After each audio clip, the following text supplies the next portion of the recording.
حضرت عبداللہ بن مسعود رضی اللہ تعالیٰ عنہ نے فرمایا،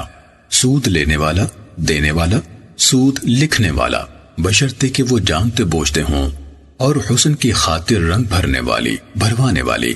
زکوٰۃ سے انکار کرنے والا، اور مہاجر بن جانے کے بعد دوبارہ بادیہ کو لوٹ جانے والا، یہ سب اشخاص حضرت محمد صلی اللہ علیہ وسلم کی زبانی قیامت کے دن ملعون ہوں گے۔ سنن نسائی حدیث نمبر 5105۔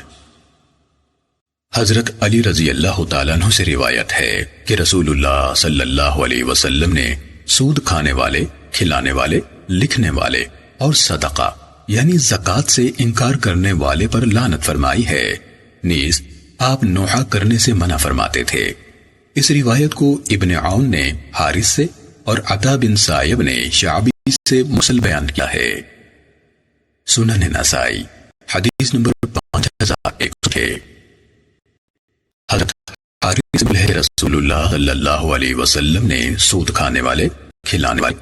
اس پر گواہ بننے والے، اس کو لکھنے والے، رنگ بھرنے والی، بھروانے والی، الا یہ کہ کسی بیماری کی وجہ سے ہو، حلالہ کرنے والے،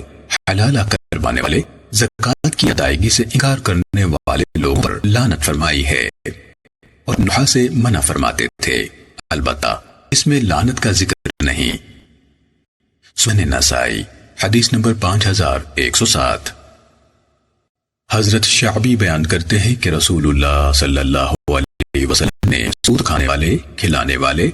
سود پر گواہ بننے والے، اس کی کتابت کرنے والے، رنگ بھرنے والی، بھروانے والی پر لعنت فرمائی ہے، اور نوحہ سے منع فرمایا ہے، اور راوی نے یہ نہیں کہا کہ نوحہ کرنے والا ملعون ہے۔ سنن نسائی حدیث نمبر 5000